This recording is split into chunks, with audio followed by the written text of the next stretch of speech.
So we've got this अर्पण का तेल for us so that हम इसको easily साफ कर पाए. Being a painter, I'm so fortunate to have this thing with me. इसको क्लोरोफॉर्म की जैसे यूज़ करें. क्लोरोफॉर्म आदमी की कॉन्शियसनेस बताता है और हम हमारी अभी देखिए बिल्कुल एकदम मक्खन की जैसे साफ होगा विदाउट वीडियोस चालू है क्या? हाँ चालू है. सो अभी we will discuss about some theories which are. अरे यार ज़्यादा तैलीय हो गया. I think that would be fine. Yeah it is. इस तरफ से साफ कर लेते हैं. ओके. सो कुछ थियरीज हैं. जो पहली थियरी है related to the origin of Himalayas. तो हिमालयाज के ओरिजिन से जो फर्स्ट थियरी इससे रिलेटेड है that is geosyncline theory. Geosyncline theory. और ये जियोसिंक्लाइन जो वर्ड है आई थिंक ये इस पे चलने से लाइट हुआ है. इस पे नहीं चलाना चाहिए मुझे क्योंकि तेल लगाने के बाद नहीं चलाना चाहिए. तेल ही नहीं लगाना चाहिए. जो बीत गई सो बात गई. हो गया तो हो गया. अब क्या करें. तने होना चाहिए राजी तू ते खामे खामेगी. अरे हड़वे हड़वे चलेगी या पार की गाड़ी रे. महीने भर में बढ़ जाएंगी तेरी सॉलिड बॉडी रे. Geosyncline. So this geosyncline word was given by Hall and Dama.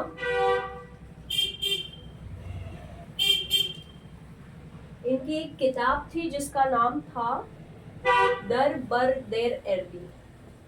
देर बर देर अर्दी.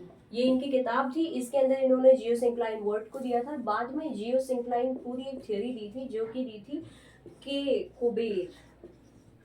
कोबर नाम के एक आदमी ने ये थ्योरी दी थी और ये जर्मनी का था. G for Germany, G for geosyncline.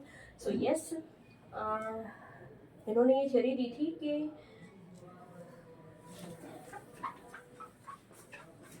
कि क्या होता है कि ये जो रिजिड मास होता है ये ऐसा करके ऐसा ये दोनों तरफ जो रिजिड मास होता है ये रिजिड मास के ऊपर जो ये छोटे छोटे जो कॉम्प्लीमेंट्स होते हैं ये स्टॉप वर्किंग. सो ये छोटे ये कुछ जो ये जो लैंड फॉर्म है इन दोनों के बीच में ये ट्रेंच बनती है इसको हम जियोसिंक्लाइन बोल रहे हैं.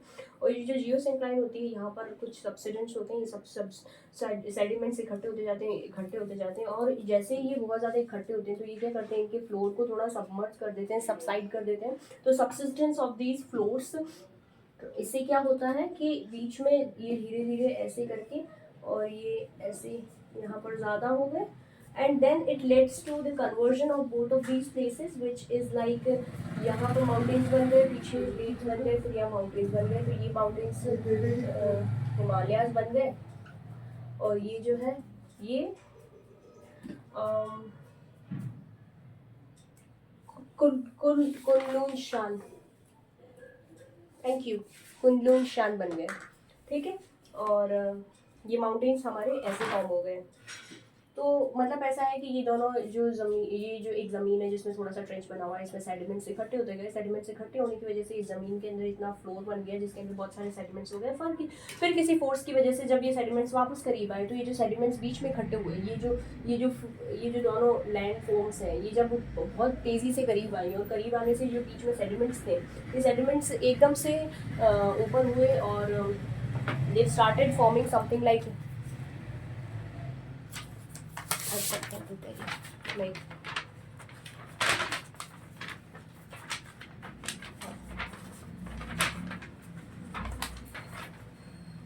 they formed something like this. Yeah, exactly like this. So ये दोनों तरफ तो पहाड़ बन गए और बीच में जो है ये प्लेटूज बन गया. या ऐसा ही कुछ समझाया था. इतना अच्छा तो नहीं समझाया था. इतना तो अच्छा मैं ही समझा रही हूँ.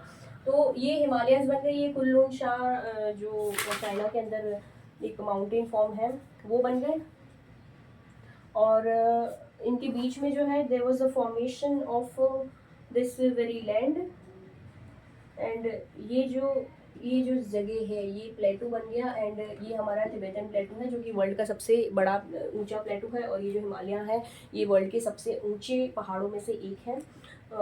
ये हमारी थ्योरी है। अब ये जो हिमालयाज है ना, ये इंडिया के अंदर पता है 5 लाख किलोमीटर के एरिया के अंदर ये फैले हुए हैं। 5 लाख किलोमीटर के एरिया में ये फैले हुए हैं, और इनके अंदर बहुत सारी अल्पाइन ग्लेशियर्स पाई जाती है। और ये जो काम हुआ होगा ना, दैट इज इमेजिन्ड, और मे बी कुछ रिसर्चर्स के थ्रू वी हैव आइडेंटिफाइड कि ये जो है ये टर्शरी पीरियड के अंदर बने होंगे। ठीक है। अब अकॉर्डिंग टू कोबर, जिनकी हम ये थ्योरी पढ़ रहे हैं जो कि जियोसिंक्लाइन थ्योरी है, ये जो कोबर है इनका कहना है कि ये जो क्रैडल, ये जो जियोसिंक्लाइन है, it is cradle of mountain. Like जहाँ पर भी जियोसिंक्लाइंस बनती है वो cradle, like this is the beginning point of formation of the mountains. क्योंकि उसका जो थ्योरी है वो स्टार्ट ही जियोसिंक्लाइन से होता है, तो उनका कहने का मतलब ये है कि ये जो जियोसिंक्लाइन है, ये जो ट्रेंच या ये जो वेरी स्पेस है which allowed the sediments to set up here, and after that some time जब ये सबमर्ज होते हैं फिर से, तो they led to the formation of the mountains. So he said that wherever there is a formation of geosynclines, now it is the cradle of mountains. So according to Kober, that was that. और ये जो geosynclines है, इन geosynclines की definitions क्या होती है? They are very long, narrow and shallow water bodies. ये geosyncline जो है ये लंबी और सकड़ी और शैलो वाटर बॉडीज होती है। शैलो का मतलब नहीं पता मुझे हिंदी में, ठीक है।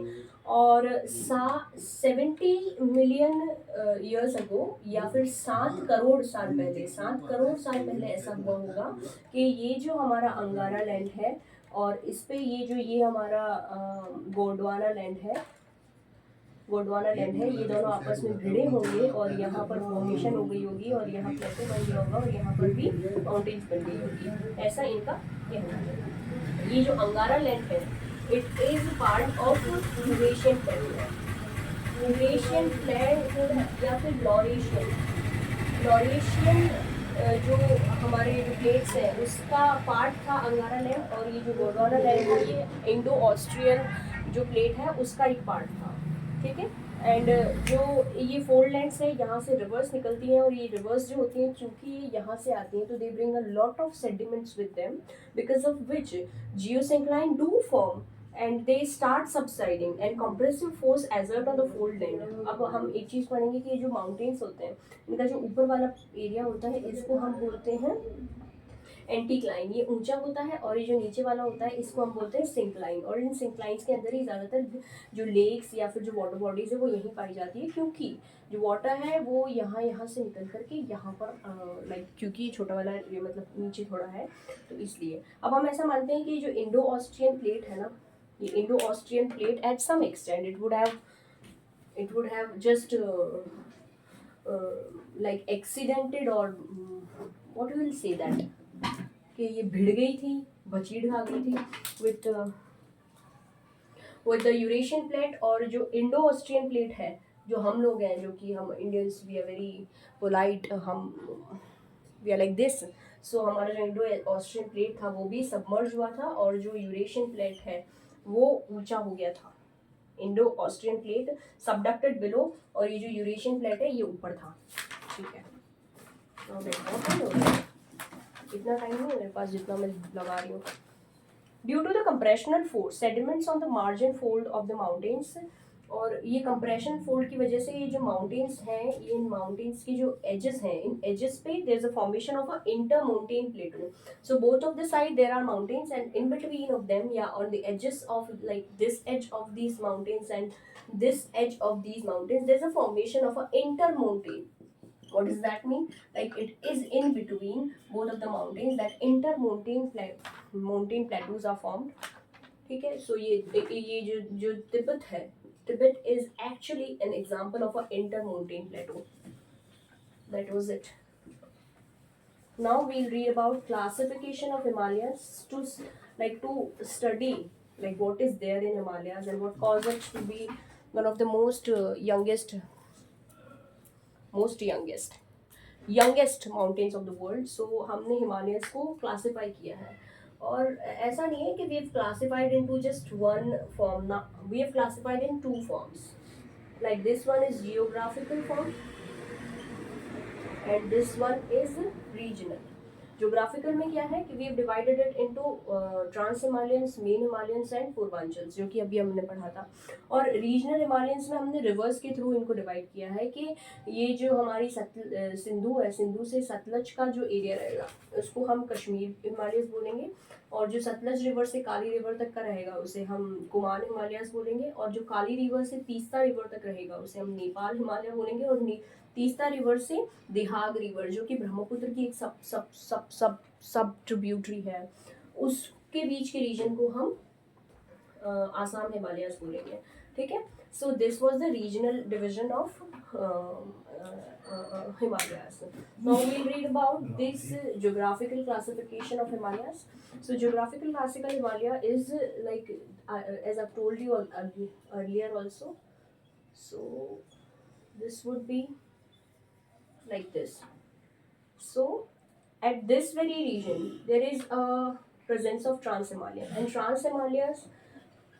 Trans-Himalaya ये जो है these are again divided into 3 form, और ये है ऊपर, सबसे ऊपर है काराकोरम, उससे थोड़ा नीचे है जास्कर, नहीं लद्दाख हिमालयस, लद्दाख क्या स्पेलिंग लिखेगा लेकिन, और ये है जास्कर।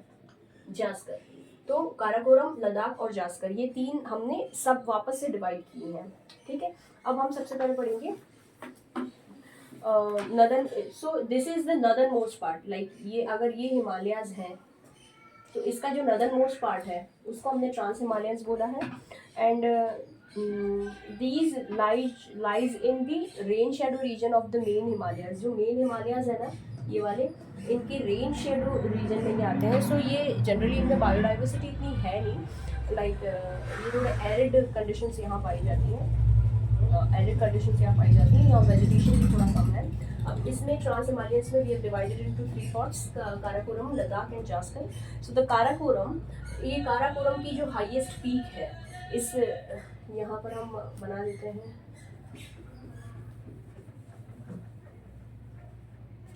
लाइक इफ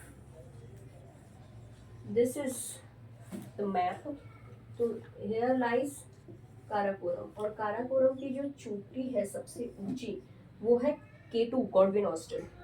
ये K2 गॉडविन ऑस्टिन है, और this assumes to be the world's second highest चोटी, या मे बी हाँ, K2 गॉडविन ये हाईएस्ट है हिमालयंस की, मतलब माउंट एवरेस्ट के बाद में।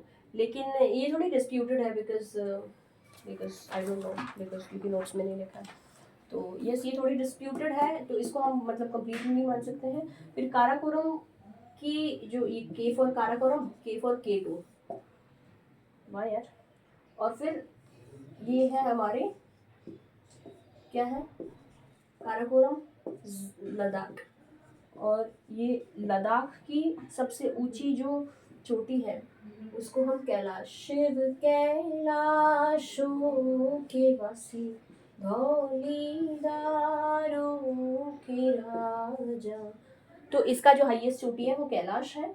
और ये जो सबसे नीचे हम पढ़ते हैं काराकोरम, लद्दाख और जास्कर, Z फॉर जास्कर, और इसकी जो सबसे ऊंची चोटी है उसका नाम है कामेट।